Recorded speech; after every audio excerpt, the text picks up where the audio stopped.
Freddie, what's your question? Okay, we have a question here from Derek. Will Andy Burnham ever be Prime Minister? It's a perennial question of politics. Yeah, it really is. I do like this one question. Andy has been asking himself as well throughout his career. Are you sure it was from Derek, this question? Yes, So, Andy Burnham, he's been Mayor of Greater Manchester since 2017. He's running for a third term, he said, next year. But nevertheless, in every interview he does, he's asked whether or not he'd like to be a future Labour leader, because he's run twice before for Labour leader. So it's a fair question. And he always gives a bit of a hint, doesn't he? He never quite shuts it down. And actually, you know, having done our own polling of both Labour supporters and just general the British public, Andy Burnham comes up so much. So he's got really high name recognition, first of all. He's very popular as a potential future Labour leader, so much so that we had to just not put his name in lists of Labour MPs that we were giving Labour voters as who they'd like to be leader, because obviously he's mayor, so he can't be the leader of the party in Westminster at the moment. Because if we left him in, we knew he'd get chosen. And I actually looked this up yesterday, who is the most popular politician in the country, on YouGov, because they do these quarterly updates, and he is the second most popular politician in the country, behind Jeremy Corbyn. So I mean, you can see why he's maintaining some of his just on that name recognition, he's got similar name recognition to Yvette Cooper, Angela Rayner, these sort of the names that people associate him with, or a similar number of people know him. And then he's below Jeremy Corbyn, Sadiq Khan, Keir Starmer, which we'd expect, but it's much more than many other members of the shadow cabinet, which is very interesting. I mean, he does have that national profile, which comes with actually having power, being in office.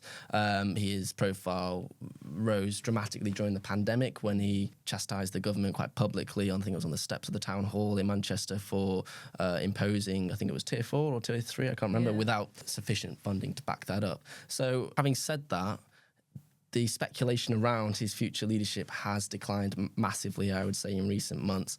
Same with Sadiq Khan. Both of them have been slightly less antagonistic towards the leadership, and vice versa. I think in part that's a reflection of Keir Starmer's security. He's doing much better in the polls than he was. It looks likely that he'll be the next Prime Minister.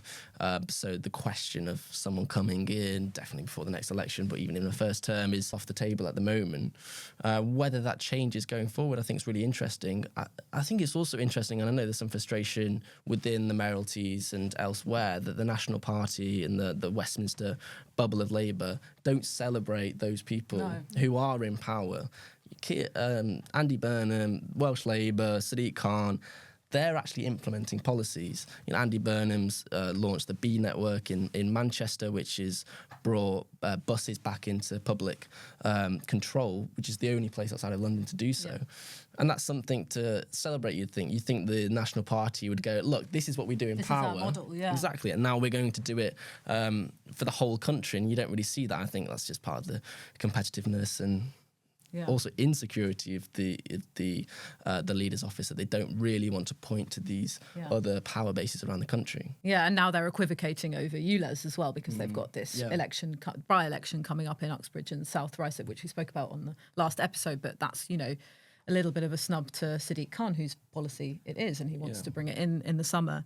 What do you think, Zoe? It's interesting, as we say, Burnham's been around for a long time. One of the things that makes me just kind of feel like, no, he won't, is because he's had 2 shots already, and it feels like the more shots you have, the more cursed you become, you know, that you're just not going to get it. I mean, obviously there's plenty to say that might not happen, but, you know, I think there is sometimes a feeling of you've had your chance, it's not worked, and now we move on. I also think a lot of people in the party think the next Labour leader should be a woman. Therefore, if you're asking who's going to be the next Prime Minister, you have to think about who's likely to be the next Labour leader. And I think there's a push from the inside for a woman. I can't personally see it happening in kind of the next decade or so. But, you know, he's still a fairly young man, and anything can happen in politics. I mean, we say a week's a long time in politics. I mean, what's 10 years? Yeah. It's, you know, a lifetime. So never say never. And I think he's done a lot for the party. And as you say, he's very popular.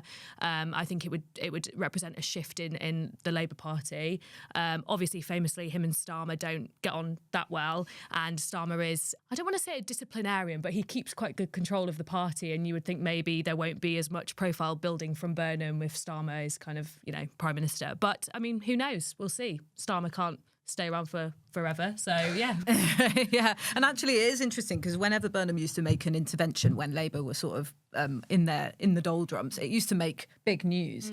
But some of the things he's been saying lately, even opposing the ousting of, or the blocking of Jamie Driscoll running for the Tyneside mayor, that he's been saying things, but it hasn't been sort of catching the news media attention as much. You know, I think he wanted to abolish the whip system at some point.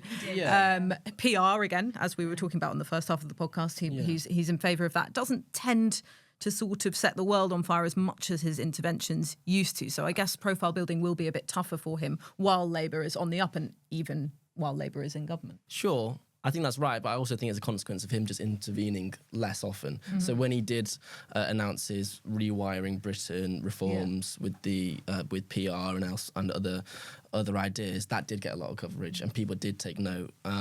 It's just that he's not come out with anything that substantial since the rewiring Britain, and he does still speak about that and has fed into the Brown report and how Labour thinks about devolution, and it also means he's quite popular with the membership because as you said Anoosh at the start, the membership are very keen on PR and they see Burnham as a leading light on that front. But yeah, he's just been much quieter, I think. It does kind of go back to what we were saying in the previous discussion about voter reform, which is that at the minute, I think Labour's just very much focused on winning. So there's a lot of public shows of unity and not a lot of kind of speaking out against things. But once, Starmer does become Prime Minister, if he does, you might start to see more of those dissenting voices speaking up a little bit more.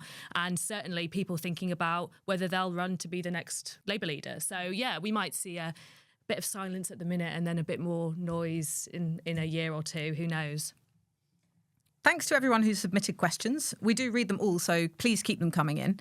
If you'd like to send us a question, you can go to newstatesman.com/youaskus, or if you're watching on YouTube, you can just leave a comment under the video. Thanks so much for watching. We'd love to know what you think. Please make sure you leave your comments below. And if you enjoyed watching this podcast, you can watch more of our videos on our YouTube channel. And don't forget to like and subscribe.